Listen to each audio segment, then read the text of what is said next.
নমস্কার, আমি পঙ্কজ বিশ্বাস এবং আপনারা দেখছেন পলিটিক্যাল ডেইলি। মমতা বন্দ্যোপাধ্যায় বাংলা বাঙালিকে নিয়ে এত চিৎকার করেন তো, কিন্তু তার রাজনীতিতে কড়া থাপ্পড় বসিয়ে দিয়েছেন প্রধানমন্ত্রী নরেন্দ্র মোদী। একেবারে সপাটে কড়া থাপ্পড় মমতা বন্দ্যোপাধ্যায়ের রাজনীতিতে।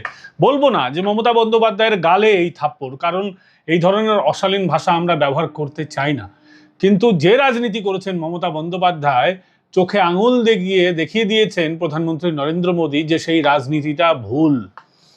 এত বাঙালিকে নিয়ে মমতা বন্দ্যোপাধ্যায়ের দরদ, উল্টোপাল্টা কথা বলেন, মিথ্যে কথা বলেন, মিথ্যা প্রচার করেন। প্রধানমন্ত্রী নরেন্দ্র মোদী দেখিয়ে দিয়েছেন বাঙালিকে কিভাবে সম্মান করতে হয়। মমতা বন্দ্যোপাধ্যায় একদিকে বলবেন বিজেপি এলে বাংলায় আপনাকে মাছ খেতে দেবে না, আর অন্যদিকে তার দলের লোকেরা বাটি বাটি নিষিদ্ধ মাংস খাবেন রাস্তায় দাঁড়িয়ে, এবং তার সঙ্গে সিপিএমও জুটে যাবে। কিন্তু কাজের বেলায়, যখন বাঙালিকে আসল সম্মান দেওয়ার বেলায় মমতা বন্দ্যোপাধ্যায়ের হাত এমন গুটিয়ে যায়।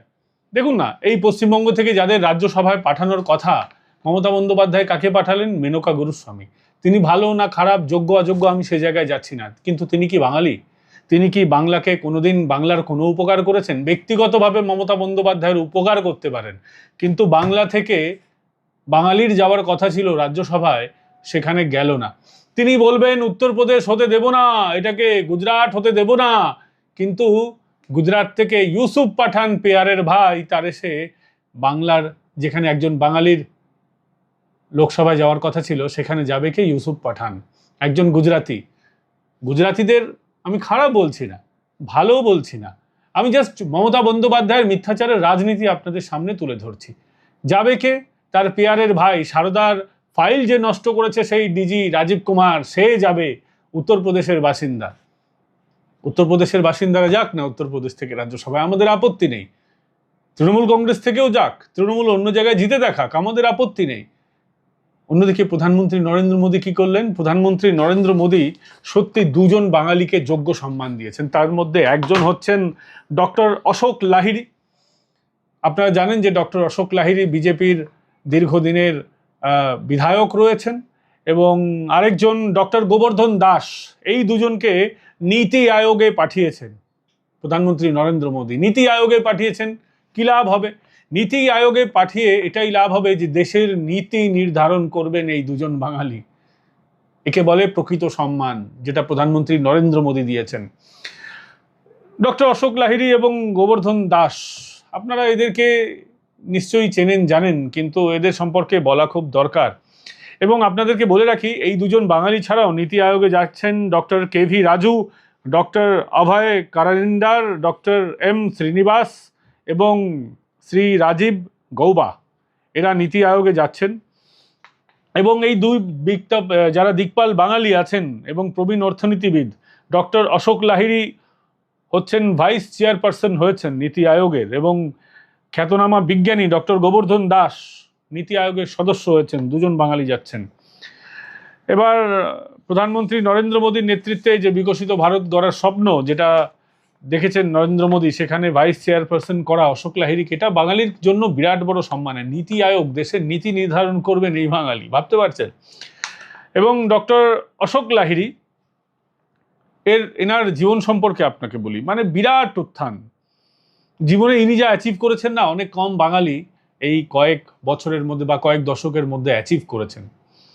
তিনি দেশের প্রধান অর্থনৈতিক উপদেষ্টা ছিলেন, ফাইন্যান্স কমিশনের সদস্য ছিলেন, এশিয়ান ডেভেলপমেন্ট ব্যাংকের এবং বিশ্ব ব্যাংকের, IMF এর মতন গুরুত্বপূর্ণ যে বিশ্ব ব্যাংক রয়েছে, IMF, এখানে গুরুত্বপূর্ণ সংস্থা, এই সংস্থাগুলোতে তিনি কাজ করেছেন। তিনি দিল্লি স্কুল অফ ইকোনমিক্স এবং প্রেসিডেন্সি বিশ্ববিদ্যালয়ের পড়াশোনা করেছেন। গর্বিত কলকাতাবাসী, আমাদের উত্তরবঙ্গের বিধায়ক। তো সে জায়গায় দাঁড়িয়ে খুব ভালো লাগছে, বিশ্বাস করুন, যে একজন বাঙালি নীতি আয়োগে যাবে। এবং গোবর্ধন দাস, তিনিও বিখ্যাত একজন বিজ্ঞানী, মলিকুলার সায়েন্সের অধ্যাপক। 3 দশক ধরে ইমিউনোলজি, সংক্রামক রোগ এবং কোষ বিজ্ঞান বিশেষজ্ঞ হিসেবে কাজ করেছেন। যক্ষা রোগের প্যাথোজেনিস নিয়ে তার গবেষণা, এটার জন্য তিনি আন্তর্জাতিকভাবে শিক্ষিত। ইয়েল বিশ্ববিদ্যালয়, হিউস্টন মেথডিস্ট হাসপাতাল আমেরিকা, কোয়াজুলু নাটাল বিশ্ববিদ্যালয়, national research foundation south Africa সহ বিশ্বের বিভিন্ন জায়গায় গবেষণার নেতৃত্ব দিয়েছেন তিনি। এবং তারপরে দেশে ফিরে এসেছেন, মাতৃভূমির সেবার জন্য তিনি কাজ করছেন। আমরা দেশ সিনেমায় যেটা শাহরুখ খান অভিনয় করেছিল দেখেছিলাম, একজন বিজ্ঞানী নিজের দেশে ফিরে এসেছে, দেশের জন্য কাজ করছে, কিন্তু সেটা সিনেমায়। এবং প্রকৃতভাবে একজন বিজ্ঞানী দেশে ফিরে এসে কাজ করছেন, বহু বিজ্ঞানী আছেন এরকম যারা এখন দেশের সেবা করছেন। এখন আর ওই কংগ্রেসি জমানার কালচার নেই যে এখান থেকে সবাই বাইরে পালিয়ে যাবে, সবাই চাইছে মাতৃভূমির জন্য কাজ করতে। এবং গোবর্ধন দাস সম্পর্কে আমি পড়াশোনা করছিলাম, তার রিসার্চ আমরা পেপার যখন বের করি তখন আমরা দেখতে পাই যে সত্যি গোবর্ধন দাসের জীবনটা না সত্যি সিনেমা হওয়ার মতন। আপনারা ধুরন্ধর সিনেমা দেখেছেন না কদিন আগে, ওনার লাইফ নিয়েও বায়োগ্রাফি হওয়ার কথা, বায়োপিক একটা হওয়ার কথা। আমি দেখছিলাম যে ওনার পরিবার আর কি বাংলাদেশ থেকে নির্যাতনের ভয়ে পালিয়ে এসেছিল, হিন্দু পরিবার, দলিত শরণার্থী পরিবারে তার জন্ম, অত্যন্ত কষ্টের মধ্যে তার বেড়ে ওঠা, দরিদ্র, তার পিতা ছিলেন দরিদ্র কৃষক এবং রাস্তায় আলোয় পড়াশোনা করেছেন তিনি। আমরা সিনেমায় দেখেছি, অনেক জায়গায় দেখেছি হিরো রাস্তার আলোতে স্ট্রিট লাইটে পড়াশোনা করছে।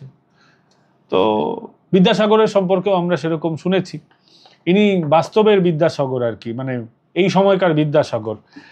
পশ্চিমবঙ্গে অতীতের একটি দাঙ্গায় তার পরিবার 17 জন, তার পরিবার 17 জন সদস্যকে তিনি হারিয়েছেন, সেই যন্ত্রণা সহ্য করেছেন। তারপর এত প্রতিকূলতার মধ্যেও তিনি এগিয়ে গেছেন, বিদেশে গিয়ে পড়াশোনা করেছেন, গবেষণা করেছেন, আবার দেশে ফিরে এসে মাতৃভূমির সেবা করেছেন। তো অশেখ লাহিড়ীর কৃতিত্ব তো আমরা সবাই জানি, এবং ডক্টর গোবর্ধন দাস তার কৃতিত্ব আপনাদের সঙ্গে শেয়ার করলাম। এবার বলুন, বাঙালিকে সত্যি কে সম্মান দিচ্ছে, বাঙালির যোগ্যতাকে সঠিক জায়গা কে দিচ্ছে? মমতা বন্দ্যোপাধ্যায় নাকি নরেন্দ্র মোদী? আপনাদেরকে আমি একেবারে সরাসরি জিজ্ঞেস করছি, কোনো রকম রাগ ঠাক গুড়গুড় না করে।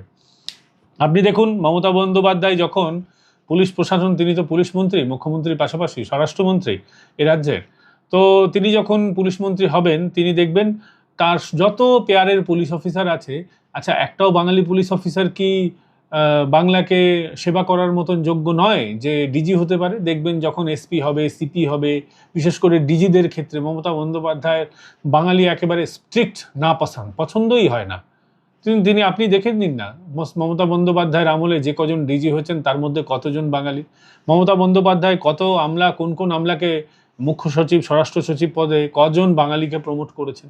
এখান থেকে মমতা বন্দ্যোপাধ্যায়ের বাঙালিয়ানার এবং বাঙালি প্রেমে পরিচয় পাওয়া যায়। আসলে মমতা বন্দ্যোপাধ্যায় ওইসব বাঙালি কোনো কিছুর প্রতি ভালোবাসা নেই, একেবারে স্বার্থসিদ্ধি। তার স্বার্থসিদ্ধি যাদেরকে দিয়ে চরিতার্থ হবে তাদেরকে দিয়েই তিনি চরিতার্থ করবেন। এখানে কোনো উত্তরপ্রদেশ নেই, কোনো বিহার নেই, কোনো গুজরাট নেই, কিচ্ছু নেই। জাস্ট তার দরকার, এই যে মেনকা গুরুস্বামীকে নিয়েছেন, তাকে দিয়ে কিছু মামলা লড়িয়ে নেবেন বলে তাকে রাজ্যসভার করেছেন যে না ওনার দলে থাকবে, ওনার পেয়ারের লোক হয়ে থাকবে। অধীর চৌধুরীকে হারাতে হতো, তাই বহরমপুর থেকে ইউসুফ পাঠানের ইউসুফ পাঠানের তো একটা ইসলামিক ইমেজ আছে, যে ছোটবেলায় মসজিদে পড়াশোনা করেছে, ছোটবেলায় মসজিদে কাটিয়েছে, ওর একটা ইসলামিক জীবন আছে। এটা খারাপ ভালোর বিষয় আমি বলছি না, ওটাকে মমতা বন্দ্যোপাধ্যায় পুঁজি করে জিতবেন। অধীর চৌধুরী হিন্দু, তাকে হারাবেন। কংগ্রেসের হতে পারে, কিন্তু কংগ্রেসের হলেও অধীর চৌধুরী তো মমতা বন্দ্যোপাধ্যায়ের বিরুদ্ধে ব্যাপক বিষোদ্গার করতেন, তো ওটাকে হারাতে হবে, অধীরকে হারাতে হবে। তার জন্য প্রয়োজনে ইউসুফ পাঠানকে গুজরাট থেকে উড়িয়ে নিয়ে এসো। এইদিকে বলবো বহিরাগত বহিরাগত বহিরাগত, আর এবেলায় চুপ করে যাব, একজন বহিরাগতকে এনে নিজের দলের টিকিটে জিতিয়ে দেবো। কদিন এসেছে আপনি বলুন তো, ইউসুফ পাঠান বহরমপুরে কদিন থাকে? বহরমপুরের মানুষরা কি জানে না এখন ইউসুফ পাঠান সম্পর্কে? এখন মানুষ ওখানকার পস্তাচ্ছে যে মালটাকে জিতিয়ে নিয়ে এসেছি, এখন তাকে তো দেখতে পাওয়া যায় না। সেলিব্রিটি হাবভাব কেন থাকবে? তার বিশাল পেল্লাই বাড়ি রয়েছে আহমেদাবাদে, সেই বাড়িটাও অবৈধ আমরা শুনেছি, সেই বাড়িটাও ভাঙার অর্ডার হয়েছিল, তারপর কি হয়েছে আমরা জানি না। কিন্তু এইসব লোককে দিয়েই মমতা বন্দ্যোপাধ্যায়ের কারবার। আপনি বলুন তো, এই যে মমতা বন্দ্যোপাধ্যায় বিহারের শত্রুঘ্ন সিনহাকে জিতিয়ে নিয়ে এসেছিলেন আসানসোল থেকে, শত্রুঘ্ন সিনহা কত পার্সেন্ট বাঙালি? হ্যাঁ, শত্রুঘ্ন সিনহা একটু বাংলা বলতে পারেন, আমরা জানি। শত্রুঘ্ন সিনহা ভালো একজন আর্টিস্ট ছিলেন, এটাও আমরা মানি, কিন্তু শত্রুঘ্ন সিনহা কি বাঙালি? মমতা বন্দ্যোপাধ্যায়ের কি ওখানে কোনো বাঙালিকে পেতেন না আসানসোলে দাঁড় করানোর জন্য? বাঙালি বিহারি ডিভাইড আমরা করছি না, বিহারিরাও আমাদের সম্পদ, বাঙালিরাও আমাদের সম্পদ। তিনি বিহারি হয়ে এখানে লড়তে পারবেন না এ কথাও আমরা বলছি না, আমি জাস্ট মমতা বন্দ্যোপাধ্যায়ের নীতির কথা বলছি, তার দ্বিচারিতার কথা, জাস্ট দ্বিচারিতা আপনাদেরকে চোখে আঙুল দিয়ে দেখিয়ে দিচ্ছি যে এটা হচ্ছেন মমতা বন্দ্যোপাধ্যায়। আর বিজেপি যে যেখানে যোগ্য তাকে সেই জায়গাটা দেবে। এই যে নীতি আয়োগে বাঙালি জায়গা পেয়েছেন, পশ্চিমবঙ্গে ভোট বলে বাঙালি জায়গা পেয়েছেন অনেকে বলতে পারে, তো ওখানে দেখুন আপনি ভুরি ভুরি সাউথ ইন্ডিয়ান নাম রয়েছে। আসলে যারা যোগ্য তাদেরকে জায়গা দিয়েছেন, এরকম নয় যে ভোট বলে দেওয়া হয়েছে। তিনি এখন তো ভোট আছে, এর আগেও যখন প্রধান অর্থনৈতিক উপদেষ্টা তিনি যখন ছিলেন তখন তো কোনো ভোট ছিল না, পশ্চিমবঙ্গে কোনো ভোট ছিল না, মানুষ তাকে জানতো না। বরং ভালো ভালো মানুষগুলোকে বিজেপি জায়গা দেয় বিভিন্ন জায়গায় বিভিন্ন সময়, যখন যেখানে জায়গা হয় তাকে সেখানে জায়গা দেওয়া হয়। তিনি অতীতেও কাজ করেছেন অর্থনৈতিক উপদেষ্টা হিসেবে, এখনও অর্থনীতির কাজ করবেন, অর্থনীতিকে যোগদান দেবেন ভারতীয় অর্থনীতিকে। এইসব লোকগুলো না দেশের সম্পদ। আর মমতা বন্দ্যোপাধ্যায়ের আমলে কি হবে? বাঙালি সব এ রাজ্য ছেড়ে চলে যাবে, অন্য রাজ্যে কাজ করতে হবে, অন্য রাজ্যে গিয়ে বেগার খাটতে হবে। আপনি ঘরে থাকলে ধরুন বাড়িতে আপনি থাকছেন, বাইরে গিয়ে অনেক টাকা রোজগার আপনি করতে পারেন, কিন্তু বাড়িতে থাকার, পশ্চিমবঙ্গে থাকার শান্তি কি আপনি পাবেন? আপনি কখনো ভেবে দেখুন তো। আপনি একজন বাঙালি, আপনার শিকড় পশ্চিমবঙ্গে, আপনি থাকেন এখানে পশ্চিমবঙ্গের যে কোনো একটি প্রান্তে, আর আপনি যদি বেঙ্গালুরুতে গিয়ে প্রচুর টাকাও কামান, দিনের শেষে মন কিন্তু আপনার পশ্চিমবঙ্গে পড়ে থাকবে, এটা বাস্তব। বেঙ্গালুরু কোনো খারাপ জায়গা নয়, যতই ওখানে অ্যামিনিটিস থাকুক, যতই ফ্যাসিলিটিস থাকুক, যতই সুযোগ সুবিধা থাকুক, দিনের শেষে আপনার মন এখানকার জন্য, বাংলার জন্য কিন্তু টানবে। কেন এই ব্যবস্থা থাকবে না? আজকে মমতা বন্দ্যোপাধ্যায় বললেন যে কলকাতায় বিশেষ করে নিউ টাউনের দিকে একের পর এক শিল্প হবে, একের পর এক কারখানা হবে, ওখানে আইটি হাব হবে, আইটি ইন্ডাস্ট্রি হবে। কিন্তু কি হলো লবডঙ্কা? ইকো পার্কের পাশের যে জমিটা কেমোমার জন্য দেওয়া হয়েছিল সেটাও তৈরি হয়নি, আইটি হাবের জন্য দেওয়া হয়েছিল সেটাও তৈরি হয়নি, আম্বানির ওখানে আইটি পার্ক হওয়ার কথা, সেটা অল্প অল্প করে এগোচ্ছে ঠিকই, কিন্তু এখনও কমপ্লিট হয়নি। কবে হবে আমরা জানি না। মমতা বন্দ্যোপাধ্যায়ের পলিসির জন্য আজকে 7,000 কোম্পানি ছেড়ে পালিয়ে গেছে, বড় বড় কোম্পানি, লক্ষ লক্ষ ছোট বড় কোম্পানি বন্ধ হয়েছে, কিন্তু 7,000 বড় বড় নামদার কোম্পানি তারা ছেড়ে চলে গেছে। দায় কার? আজকে ডানলপ বন্ধ হয়ে গেছে, দায় কার? আজকে যেসব ঢপের 3-4 বার খুলিয়েছিলেন তিনি, কিন্তু সেটা কি অবস্থা যেসবের আপনারা জানেন, বন্ধ হয়ে পড়ে আছে, ভিতরে একটাও মেশিন নেই, সব চুরি হয়ে গেছে, দেওয়ালগুলো ভেঙে পড়ে যাচ্ছে। আজকে দমদমে ভোট আছে 29 তারিখ, দমদমের মানুষ ভাববেন না যে এই যেসবের কি অবস্থা আছে, বাংলার অর্থনীতির কি হাল করে রেখেছেন মমতা বন্দ্যোপাধ্যায়। আজকে উত্তর দমদমে ভোট আছে, উত্তর দমদমে আপনারা জানেন যে মহাত্মা গান্ধীর তৈরি অভয়াশ্রম রয়েছে, বন্ধ হয়ে পড়ে গেছে, ওর মধ্যে একটাও মেশিন নেই, সব চুরি হয়ে গেছে, অভয়াশ্রমের জমি বেহাত হওয়ার মতন জায়গায় চলে গেছে। উত্তর দমদমের মানুষ ভাববে না এটা নিয়ে? আজকে ডানলপ কারখানার কি অবস্থা, ওখানকার মানুষ ভাববে না? আজকে হিন্দু মোটরের কি অবস্থা, ওখানকার মানুষ ভাববে না?